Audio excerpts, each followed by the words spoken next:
Trade forward association বাফা 1188 জন সদস্যের একটি পেশাদারী ও প্রভাবশালী trade body.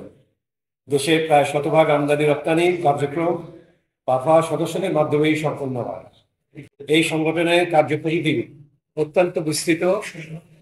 Customs, Bangladesh customs, বন্দর যেমন চট্টগ্রাম বন্দর আমাদের প্রধান বন্দর এবং অন্যান্য বন্দর, এয়ারপোর্ট, বাংলাদেশ ব্যাংক এবং আনুষঙ্গিক এদের সাথে বাণিজ্যিক ব্যাংক সমূহ, এয়ারলাইন্স, শিপিং লাইন, সদস্যদের লাইসেন্স প্রবায়ন, ইনভেস্টমেন্ট, সদস্যপদ প্রদান সহ নানাবিধ গুরুত্বপূর্ণ কার্যক্রম এর অন্তর্ভুক্ত আমাদের কার্যক্রম।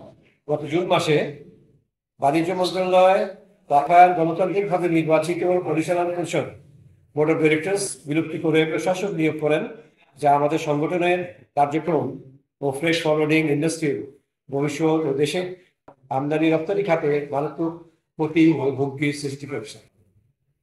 সাম্প্রতিক সময়ে বাজেটে গ্রস ইনভয়েসের উপর 1.5% অগ্রিম আয়কর এআইটি এবং টার্নওভার ট্যাক্সের আরো 1% টার্নওভার ট্যাক্স আরোপ, চট্টগ্রাম বন্দরের ট্যারিফ বৃদ্ধি, বিগডার হ্যান্ডলিং চার্জ বৃদ্ধি অর্থাৎ পোর্টের চার্জ বৃদ্ধি, আইজিএম, ইজিএম জটিলতা সহ বহু চ্যালেঞ্জিং বিষয় তাৎক্ষণিক কার্যকরী পদক্ষেপ প্রয়োজন হয়। অথচ এই সংকটময় সময় একজন প্রশাসক নিয়োগ, যিনি পেশাগতভাবে এসব বিষয়ে অভিজ্ঞ নন, বাফা কার্যক্রম ও স্বার্থের জন্য ক্ষতি সৃষ্টি করছে। বর্তমান বাফা বোর্ড গণতান্ত্রিকভাবে নির্বাচিত ছিল এবং মাত্র 3 মাস পর নতুন নির্বাচনের তফসিল ঘোষণার কথা ছিল। সেই প্রেক্ষাপটে প্রশাসক নিয়োগ ছিল সম্পূর্ণ অপ্রয়োজনীয়। তাকে 120 দিনের মধ্যে নির্বাচন সম্পন্ন করার দায়িত্ব দেওয়া হলেও নিয়োগের 70 দিন অতিক্রান্ত হয়েছে এই পর্যন্ত। এরপরও কোনো তফসিল ঘোষিত হয়নি। বরং দায়িত্ব নেওয়ার পর তিনি দীর্ঘ সময়ের জন্য বিদেশে ছুটিতে ছিলেন। অধিকন্তু প্রশাসক এমন কিছু সিদ্ধান্ত নিচ্ছেন যা তার এখতিয়ার বহির্ভূত।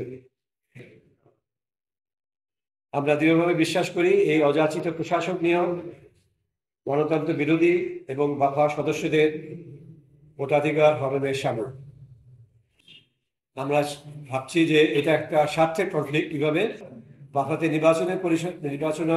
নির্বাচিত পরিচালনা পরিষদ সদস্যরা স্বেচ্ছাসেবক হিসেবে কাজ করেন, ভলেন্টিয়ার হিসেবে কাজ করেন। এটা একটা ভলেন্টারি ডিউটি। কোনো ধরনের বেতন গ্রহণ করেন না। তাদের একমাত্র উদ্দেশ্য হলো ফ্রেড ফরওয়ার্ডিং ক্ষেত্রে ব্যবসায়ী ও ব্যবসার উন্নয়ন, বাণিজ্য সহজীকরণ ও ফ্রেড ফরওয়ার্ডার কমিউনিটির কল্যাণে কাজ করা। অপরদিকে দ্বিতীয় কর্তৃক নিয়োগপ্রাপ্ত প্রশাসক সংগঠনের তহবিল থেকে বেতন গ্রহণ করছেন এবং মূলত সরকারের প্রতিনিধি হিসেবে কাজ করেন। এর ফলে তাদের উদ্দেশ্য অগ্রাধিকার সংগঠনের মূল নীতি ও লক্ষ্য থেকে মৌলিকভাবে ভিন্ন, যা সরাসরি স্বার্থে দ্বন্দ্ব তৈরি করে। একটি বাণিজ্য সংগঠনের অন্যতম মূল কাজ হলো সংগঠনের তার সদস্যদের স্বার্থে সরকারের সাথে নীতিগত ইস্যুতে অ্যাডভোকেসি ও ডায়ালগের মাধ্যমে ব্যবসা বান্ধব পরিবেশ পরিস্থিতি সৃষ্টি করা, যা একজন সরকারি আমলা কোনোদিনও তার চাকরির শর্তের বরখেলাপ করতে পারবেন না, তা করবেন না। সদস্যদের লাইসেন্স নবায়ন, সদস্য সেবা প্রদান এবং অন্যান্য কল্যাণমূলক কার্যক্রম যা প্রতিদিনের কার্যক্রম হিসেবে গণ্য করা হয়, সেগুলো মারাত্মকভাবে ব্যাহত ও ক্ষতিগ্রস্ত হয়েছে। প্রশাসক থাকার কারণে সংগঠন ও সদস্যদের মধ্যে নেতৃত্বের আস্থা সৃষ্টি হয়েছে এবং যোগাযোগ দুর্বল হয়ে পড়েছে। সদস্যরা আস্থাহীনতা ভুগছেন। 2022 সালের বাণিজ্য সংগঠন আইন এবং এর ধারা 17 অনুসারে পরিচালনা পরিষদ বিলুপ্ত ও প্রশাসক নিয়োগের আগে লিখিত নোটিশ প্রদান এবং পরিচালনা পরিষদকে আত্মপক্ষ সমর্থনের সুযোগ দেওয়া বাধ্যতামূলক। বাণিজ্য মন্ত্রণালয় এই আইনি বাধ্যবাধকতা না মেনে প্রশাসক নিয়োগ করেন, যা অত্যন্ত গর্হিত ও দুঃখজনক।